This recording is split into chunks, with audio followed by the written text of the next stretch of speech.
It's quite funny, especially for people from working from home.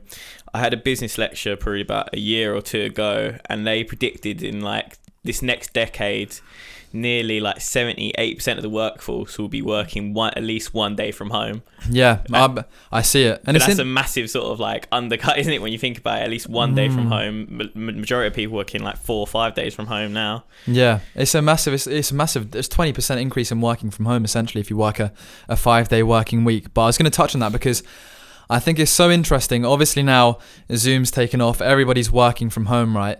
And let's say, what incentive do the people, the businesses, the big businesses who care about profit and saving costs and cost cutting, which they're going to have to do because of COVID, what do they care about renting out a big office space and getting their workers into the building when they essentially could just make them work from home and save masses on rent and all stuff like that? Because I was like, why on earth now would, let's say, unless it was a huge deal, why would a company fly an executive from England to Dubai for a business meeting? Why not just do it on Zoom? Yeah, it's true, really. I would say it's more over sort of like face value. Because when you sort of like look for a company, you like, oh, they're a company works central London, they're on Bank Street. It's a very sort of face value. It seems good instantly. And then when you have like that office space, you could also do, depending on how big your office space is, you could do events at your office.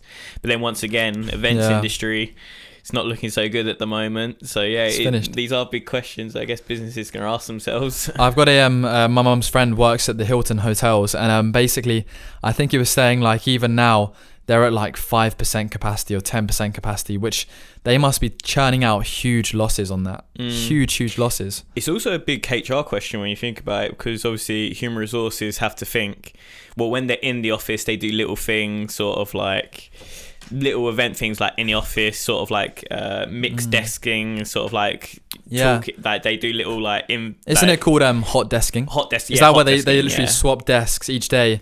You have no set desk and you just hover around. We had a lunch and learn meetings as well, where on a Wednesday you would have a lunch and learn. They would order maybe Domino's, maybe Chinese. You'd eat it, and then someone would give about like 20-30 minute presentation about their job and what they do, just so people knew.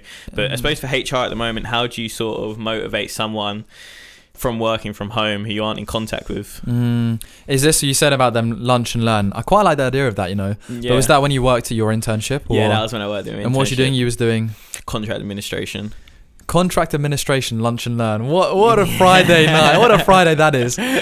Honestly though, that would literally be the highlight. If you was working right now, a lunch and learn would be the highlight of your week, because that's the only time 100%. You could get a nice bit of social interaction. Yeah,